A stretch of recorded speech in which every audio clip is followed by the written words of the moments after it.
ক্লাবে অথবা বড় কক্ষে অনেক মানুষ একসাথে ব্রাজিল আর জাপানের খেলা দেখছে। সেখানে কয়েকজন দাড়ি টুপিওয়ালা ইয়াং তরুণ। তো গোল হচ্ছে, আক্রমণ হচ্ছে, সবাই চেঁচিয়ে উঠছে।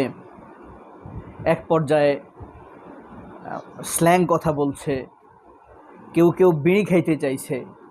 এখন এই হুজুরদের সামনে বা দাড়িওয়ালা টুপিওয়ালা মানুষগুলোর সামনে, ইয়াংদের সামনে বিড়ি খাবে, এটা একটা ইতস্তত লাগছে। শেষে রাগ করে দুই একজন বলে দিল, হুজুররা এত খেলা দেখার কি দরকার। এভাবেই বাংলাদেশে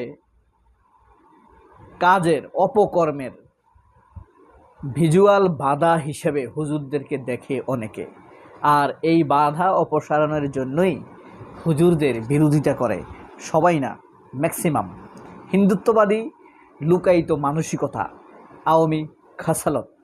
আওয়ামী লীগ একটা রাজনৈতিক দল না, এটা একটা রাজনৈতিক দল না, এটা একটা খাসালত, কিছু অভ্যাস। এই অভ্যাস আপনার মধ্যে থাকলে আপনিও আওয়ামী লীগ। হ্যাঁ, আওয়ামী অভ্যাস যাকে বলে, ভিতর থেকে ভারতের প্রতি আপনার একটা টান চলে আসবে, আপনি বুঝবেন না। অপধর্মের প্রতি আপনার একটা টান চলে আসবে, আপনি বুঝবেন না। এটাই হলো আওয়ামী খাসালিয়াত, বা গোলাম মাওলা রনি একটা কথা বলে না, নফসানিয়াত। আওয়ামী নফসানিয়াত।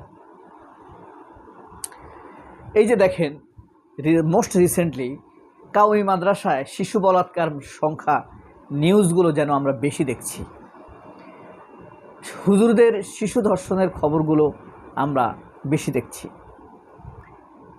সংখ্যা কয়টা? আমি এই বছর জুন পর্যন্ত গুনে এটা সংখ্যা পেলাম 9টা সংখ্যা পেলাম। শিশু বলাৎকার, শিশু ধর্ষণ এবং মাদ্রাসায় প্রহার। মাদ্রাসায় পড়া না পারলে শিশুদেরকে আঘাত করে না, এরকম 3টা ঘটনা পেলাম। প্রহার, এই প্রহার সহ মোট 9টি ঘটনা পেয়েছি আমি রানিং 6 মাসে। অথচ ধর্ষণের ঘটনা ঘটেছে কটি? 98টি। হ্যাঁ, সেই নিউজগুলো নিয়ে আমরা ভাবি না, আমাদের মনেও থাকে না। মনে হয় যেন এটা হওয়াটা স্বাভাবিক।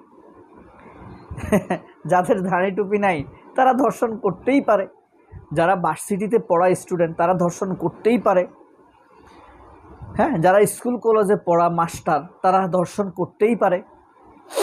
তাদের নিউজগুলো আসে একদম 3rd পেজের লাস্ট কলামে এবং সেটা নিচে। আর কোনো হুজুরের ঘটনা যদি ঘটে সেটা আসে প্রথম আলোর ফার্স্ট পেজের ফ্রন্টে, ফার্স্ট হাফে। প্রথম মানে ফার্স্ট হাফ বলতে তো বুঝছেন, আমরা পত্রিকা এইভাবে ভাঙি না, এইভাবে ভাঙি না, এই উপরের অর্ধেকের মধ্যে আসে যদি হুজুররা ঘটনাটা ঘটায়। এটার একটা মনস্তাত্ত্বিক ব্যাপার আছে।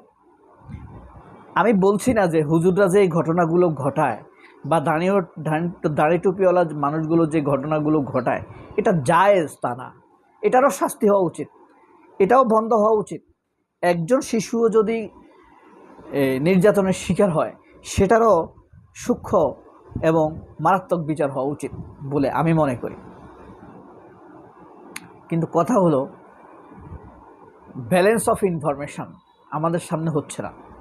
একটু ভাবেন তো, রামিসার হত্যার বিভৎস ঘটনাটা যদি কোনো হুজুর করতো তাহলে কি হতো? আরেকবার ভাবুন তো, আসিয়ার ঘটনাটা যদি কোনো হুজুর করতো তাহলে কি হতো? পত্রিকায় কি করতো? এটা নিয়ে সবাই এটা নিয়ে নিউজ দিত। কাউমি মাদ্রাসায় নানান ঘটনা, এই যে বলাৎকারের ঘটনাগুলো ঘটছে, শিশু ধর্ষণের ঘটনা তো সেখানে ঘটার প্রশ্ন তেমন একটা নাই বলাই চলে, তাই না? তারপরে আপনার খুব বেশি বলাৎকারের সংবাদ বেড়েছে, খুব বেশি কত? সব মিলেয়া 9টা। ফ্যাক্ট হলো, আজকে কাউমি মাদ্রাসায় একটা ন্যাক্কারজনক ঘটনা ঘটলো। বাংলাদেশের সব জাতীয় দৈনিক পত্রপত্রিকা, টেলিভিশন চ্যানেলগুলো কিন্তু এটা নিয়ে নিউজ করবে। তারপর আমাদের যারা সেকুলার মেন্টালিটি তারা এটা নিয়ে পোস্ট করবে, বিচার চাইবে, সয়লাভ হয়ে যাবে। হ্যাঁ, আর যদি ধরেন ছাত্রদলের কোন নেতা আমানুল্লাহ আমান যে ওই মেয়েকে ধর্ষণ করছে, সেই মেয়ে লাইভে আসছে ফেসবুকে, তারেক রহমানের কাছে প্রধানমন্ত্রী, তখন প্রধানমন্ত্রী হয় নাই, নালিশ দিছে। সেই ঘটনা নিয়ে কোনো পত্রিকায় নিউজ নাই ভাই, সেই মেয়েকে নিয়ে কোনো পত্রিকায় নিউজ হয় নাই। পার্থক্যটা এখানেই বলছিলাম, অবিচারটা মিডিয়াতেই হয়ে যায়। তো এই যে খুব বেশি শিশু ধর্ষণের ঘটনার নিউজ আমরা দেখি, ওই 9টা ঘটনায়। এরপর দেখেন ছাত্রদের প্রহার করার ঘটনা, 3টা ঘটনা।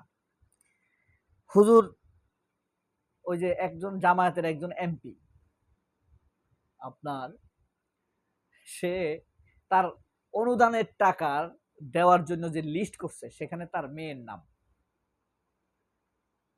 এটা সব পত্রিকায় আসছে, আসুক, কিন্তু অন্য ঘটনাগুলোও আসুক, ঠিক আছে? তো হুজুরের এমপির মেয়ের এই যে এই গাজীপুরে যেই শিশুটা অন্তঃসত্ত্বা হইল না, বলছে মাদ্রাসার হুজুর নাকি, মক্তবের হুজুর নাকি মেয়েটাকে অন্তঃসত্ত্বা করছে। 12 বছর বা 13 বছরের মেয়ে। হুজুরকে জেলে নিল, তদন্তে প্রমাণ হলেও পরিষ্কার এই শিশুটাকে অন্তঃসত্ত্বা করছে তার আপন ভাইয়ের দ্বারা অন্তঃসত্ত্বা, কিন্তু ওই হুজুরটা এখন পাগলের মতো হয়ে গেছে। এই হলো অবিচারটা, বিচারের আগেই অবিচার করে ফেলে বাংলাদেশের মিডিয়া। এই যে পতাকা, আমাদের দেশে এখন ধরেন এই কালেমার পতাকা বিভিন্ন জায়গায় উড়াইতেছে, এটা নিয়ে টকশোতে আলাপ হয়। কিন্তু আপনার এই যে চৈতালি সাহা নাকি চৈতালি চক্রবর্তী, সে যে বাংলাদেশের সার্বভৌমত্ব নিয়ে প্রশ্ন তুলেছে, রংপুরকে আলাদা প্রদেশ করবে, এটা নিয়ে কোনো টকশোতে কিন্তু সাংবাদিকরা প্রশ্ন করে না, অতিথিরা অনেক সময় নিজ থেকে বলে। এই যে হুজুরদা এবং বিশ্বকাপ দেখার কি দরকার, হুজুরদের রাজনীতি করার কি দরকার, হ্যাঁ, হুজুররা কেন ডাক্তার হবে, হুজুররা কিসের বিজ্ঞানী হবে, এই ধরনের নানান কথা আমরা কিন্তু শুনি। এইসব বলতে বলতে ভাই ওই সাদেক কায়েমরা ডাকসুর ভিপি হয়ে গেছে। ঠিক না? মাদ্রাসার ছাত্র না? এসব বলতে বলতেই হ্যাঁ, আপনার জুলাইয়ের আন্দোলনটা করে ফেলছে মাদ্রাসার ছাত্ররাই।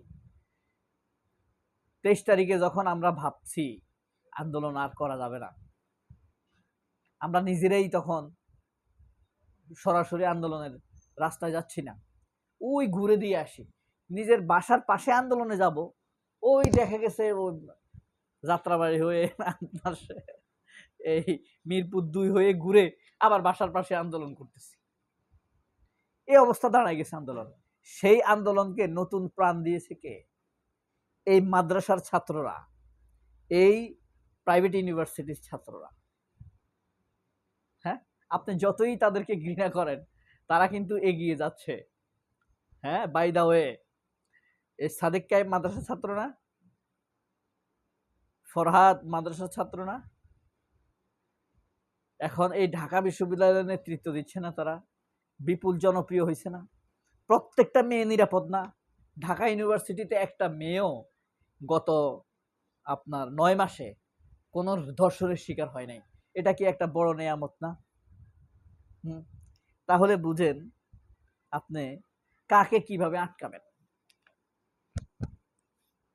সবাই অনেক ভালো থাকবেন। আল্লাহ হাফেজ। আসসালামু আলাইকুম।